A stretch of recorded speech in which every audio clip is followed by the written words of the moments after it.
ఆరోగ్య సంజీవని డాక్టర్ గారిచే సలహా.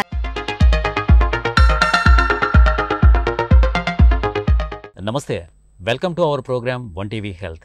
ఈరోజు మనం చర్చించుకునే అంశాలు ప్రధానమైనటువంటి హెల్త్ ఇష్యూస్ ఏంటి. డాక్టర్ ఎం మధుబాబు గారు మనతో ఉన్నారు.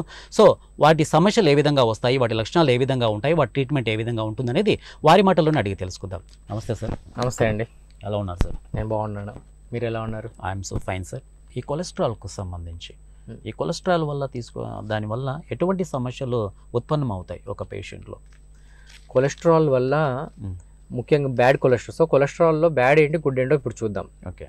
బ్యాడ్ కొలెస్ట్రాల్ అంటే ఎల్డిఎల్, ట్రైగ్లిజరైడ్స్, విఎల్డిఎల్. మీరు లిపిడ్ ప్రొఫైల్ రీడ్ చేసినట్టు ఇవన్నీ ఉంటాయి. ఈ విఎల్డిఎల్, ఎల్డిఎల్, ట్రైగ్లిజరైడ్స్ అనేవి బ్యాడ్ కొలెస్ట్రాల్స్, గుండె జబ్బులకు కారణమయ్యేవి. హెచ్డిఎల్ అనేది గుడ్ కొలెస్ట్రాల్, అంటే గుండెలో ఫ్యాట్ పేరుకోకుండా రివర్స్గా బాడీ బయటికి పంపించేస్తుంది. సో ఈ గుడ్ కొలెస్ట్రాల్ అనేది ఎక్కువ ఉండాలి. అంటే ఈ గుడ్ కొలెస్ట్రాల్ 50 కన్నా ఎక్కువ ఉండాలి. బ్యాడ్ కొలెస్ట్రాల్ ఎల్డిఎల్ అనేది మీకు 130 కన్నా తక్కువ ఉండాలి. డయాబెటీస్ పేషెంట్స్లో మరీ ముఖ్యంగా 100 లోపల ఉండాలి. సో ఈ విధంగా కొలెస్ట్రాల్స్ మనం మెయింటైన్ చేసుకోవాలండి. సో ఈ కొలెస్ట్రాల్ వల్ల ఉత్పన్నమయ్యేటువంటి సమస్యలు చాలా ఉన్నాయి. సో మెయిన్ గా ప్రధానంగా చెప్పుకొచ్చే ఉత్పన్నమైనటువంటి సమస్య ఏది ఈ కొలెస్ట్రాల్ నుంచి? కొలెస్ట్రాల్ వల్ల ప్రధానంగా అందరికి తెలిసినట్టు గుండె జబ్బులు వస్తాయి. ఎందుకంటే అది వెళ్ళి అక్కడ పేరుకోవడం, ఎల్డిఎల్ కొలెస్ట్రాల్ రక్తనాళాల్లో పేరుకోవడం వల్ల ఆ పూడికలు ఏర్పడి గుండె జబ్బులు వస్తాయి. ఇంకా సేమ్ ప్రాసెస్ మన బ్రెయిన్ లో జరగడం వల్ల పక్షవాతం, బ్రెయిన్ స్ట్రోక్స్ వస్తాయి. అదే పూడికలు మన కాళ్ళ రక్తనాళాల్లో ఏర్పడితే గ్యాంగ్రీన్ వచ్చే అవకాశం ఉంటుంది. సో ఈ 3 జరగచ్చు. కొన్నిసార్లు అవే రక్తనాళాలు ఈవెన్ మన ఇది అంగస్తంభన సమస్య కూడా దారి తీయచ్చు. అవే రక్తనాళాలు ఆ భాగానికి కూడా జననాంగాలు కూడా సప్లై చేస్తాయి. అక్కడ పూడికలు ఏర్పడినా కూడా అంగస్తంభన సమస్య రావచ్చు. సో డయాబెటీస్ లో వచ్చే అంగస్తంభన ప్రాబ్లంకి ఇది కూడా ఒక కారణం.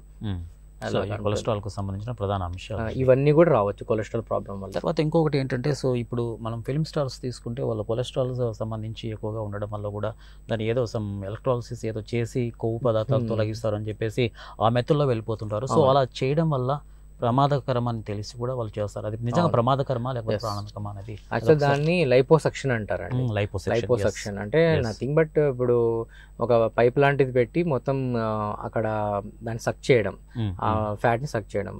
ఇవన్నీ ఏంటంటే పైన ట్రీట్మెంట్స్ అండి. అంటే అక్కడ మనకు ఊబకాయం ఎందుకు వచ్చిందో మూల కారణం మనం అది అడ్రస్ చేయకుండా ఉన్న ఫ్యాట్ ని మనం తీసేస్తాము, బట్ మళ్ళీ పెరుకునే అవకాశం ఉంటుంది. అండ్ ఆ ప్రాసెస్ వల్ల కూడా కొంత దానికి సైడ్ ఎఫెక్ట్స్ వచ్చే ప్రమాదం ఉంటుంది. సో లైపోసక్షన్ అనేది ఇప్పుడు ఎవరు కూడా అంత సజెస్ట్ చేయడం లేదు. అదొక రకమైన కాస్మెటిక్ ట్రీట్మెంట్ గా ఏదో పరిగణిస్తున్నారు. కానీ ఒబెసిటీకి బేరియాట్రిక్ సర్జరీస్ ఉంటాయి.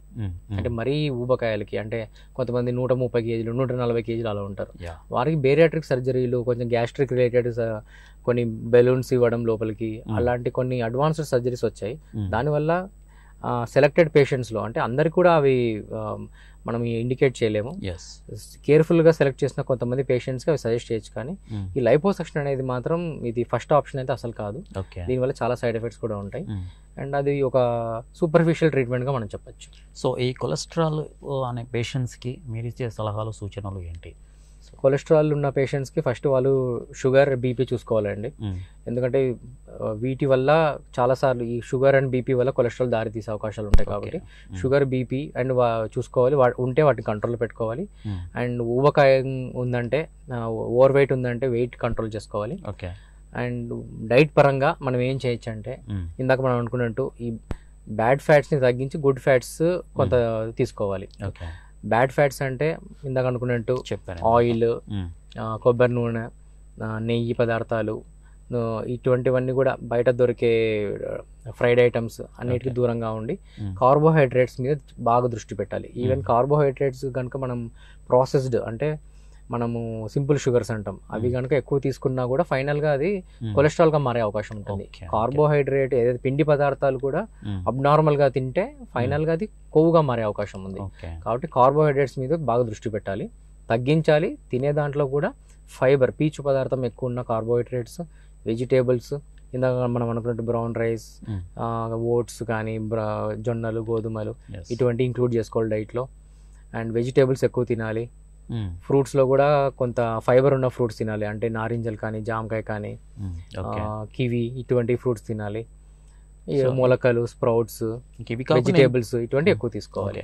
ఇవి కాకుండా ఇంకా ఈ కొలెస్ట్రాల్ వల్ల ఈ ప్రధానమైనటువంటి జబ్బులే కాకుండా ఇంకా వేరే సమస్యలు వచ్చే అవకాశం ఏదన్నా ఉందంటారా? కొలెస్ట్రాల్ వల్ల ప్రధానంగా గుండె సమస్యలు ఇవే అండి ప్రధానంగా వచ్చేది ఇవే. డాక్టర్ మధుబాబు గారు చాలా చక్కగా వివరించారు. Thank you sir, thank you so much. మీ విలువైన సమయాన్ని మా ఛానల్కు కేటాయించినందుకు మరొకసారి మా ఛానల్ తరపు నుంచి ధన్యవాదాలు తెలుపుకుంటున్నాను. థ్యాంక్ యూ అండి, ధన్యవాదాలు అందరికీ.